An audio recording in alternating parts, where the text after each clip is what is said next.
See, this is the part where the tuning.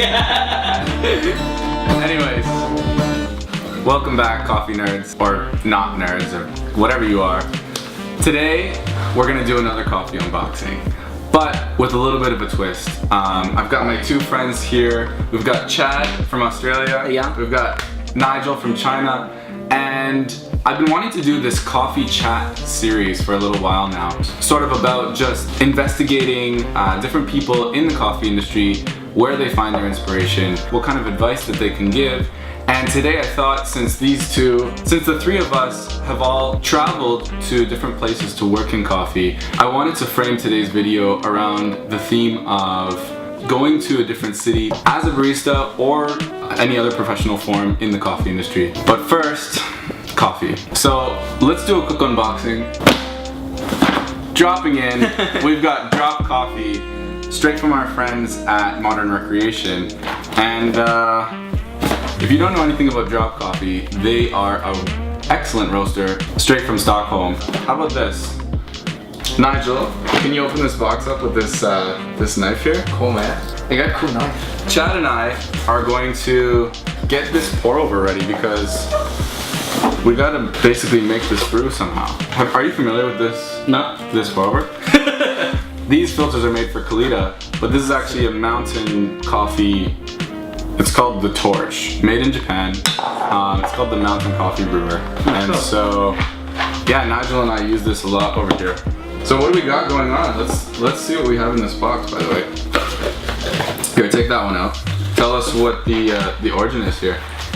So this is Bolivian. It's a Carmelita. Sweet. Copacabana. It's actually got a little sticker with a Swedish racing champion on it as well. Oh, nice. Maybe that's a gold. What do we got here, Nigel? It's a single origin in Kenya. Wow, really? And I don't heard this region before, like Kenri. Yeah, Kirinyaga. Nyaga. The varietal is actually an SL28. Have you heard of that one? Yeah, I do.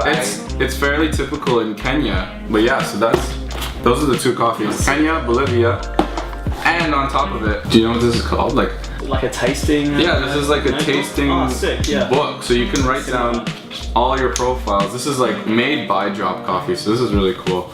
And then you can just write down all the information, everything from, you know, the coffee name, the producer, the variety, the roaster, the roast date, and then what kind of notes you're gonna get out of it. So this is a really good way of keeping a record of what you're brewing.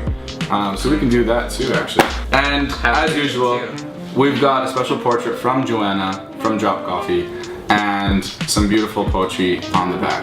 No, this is really cool. So let's get brewing this coffee, and then we'll kind of take it from there. Am I doing this right? Yeah, you can just easy. The magic of show business. This kettle is already boiled to the perfect temperature.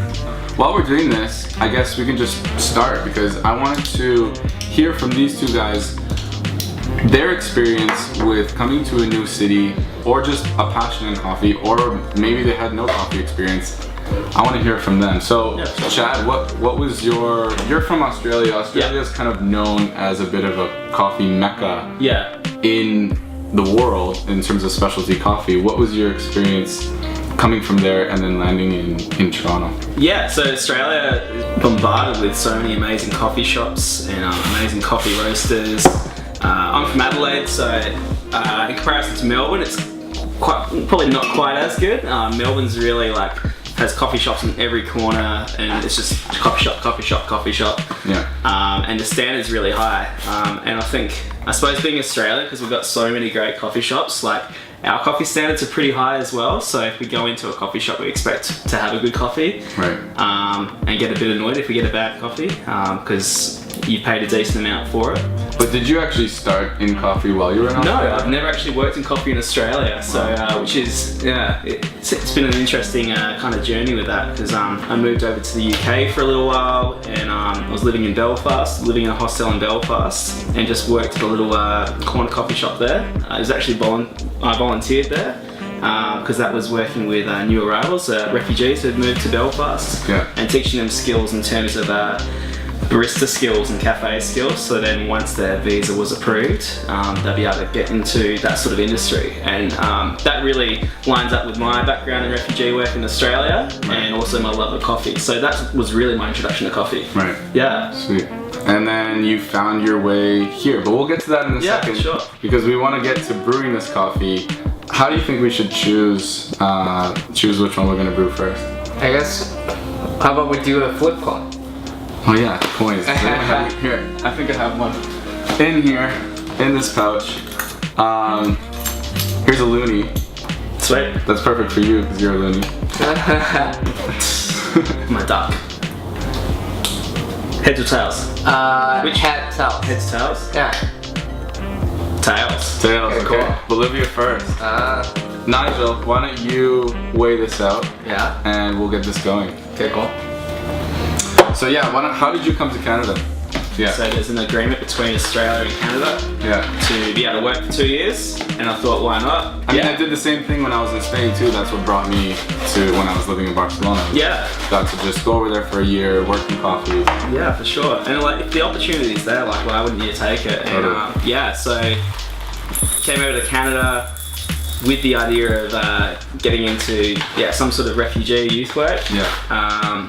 But also with the mentality of learning French. Yeah. And getting into coffee as well, Wow, continuing cool. my coffee experience. Sweet. So Montreal, I tried out initially. Yeah. Unfortunately, that didn't work out, and I came over to Toronto to watch the World Cup of Hockey. Oh wow. And because I didn't have any work lined up in Montreal, I just stayed in Toronto. Yeah. So that's pretty much how I got here. That's sweet. Yeah. So here we are in Toronto. Yeah. That's cool. Okay, Nigel, how many grams are we using here? I guess let's use 22 is fine. Don't even have to change too much when you switch beans. Should we grind it like coarse or fine? You Okay. use French fries courses. That should be good there.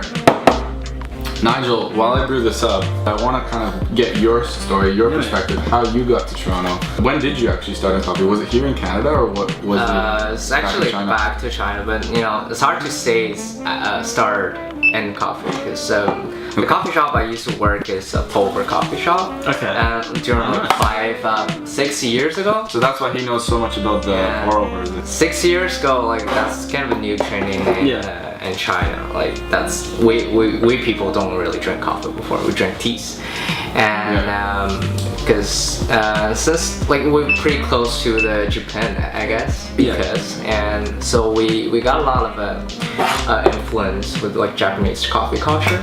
The coffee culture started in China with pour-over things. So you can see a lot of pour-over shops on the street. But so that's why I got my first job, and I was a kid at the time, and I thought, okay, cool, it's pretty cool. You know, all those color shops are actually looks fancy. The traditional looks. Right. And, like traditional Chinese look. Yeah, It's really cool. We're focusing, like we're trying to create that environment for drinking. Kind of like an old tea cultures. house? Yeah, Oh, kinda, cool. yeah. That's awesome. So, the funny story is like actually my first shop is open.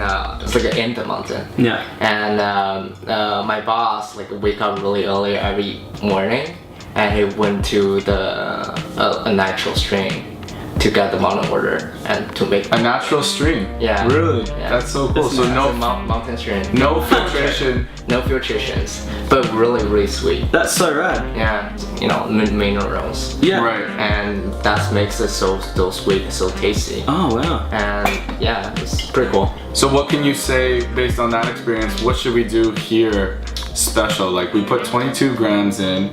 How much water should we put in? 320. Okay. That's pretty cool. We'll do one more pour to reach 320, Yeah. and then we'll just stop it. So Yeah. you started doing pour-overs just like we did here, and then what brought you to Canada? How long have you been here? I've been here like 4 years, but I just came here for school actually, and yeah, that's why I came here. Yeah. Okay, so we got a nice clear brew here. Drop coffee, Bolivia, straight from Sweden. Let's try this out. Cheers. Cheers, big ears. Cheers, big ears. As they say in Australia.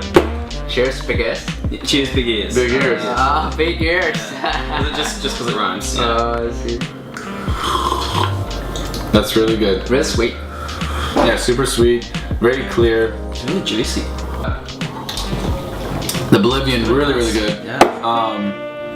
Nigel, where's that knife? In my hand. While you, I wanted to ask you, while Chad opens up this other, Alright, we'll see how I go now. I wanted to ask you, Nigel, what was your experience in terms of like finding yourself in the community? You said that you had a lot of pour over experience and some people didn't really value that in the cafe. So where was the first shop that you worked at where you started to learn espresso and milk steaming and stuff like that? I guess it's YouTube. Oh, okay. Yeah, I've seen his latte art. It's really, really good. Like, yeah.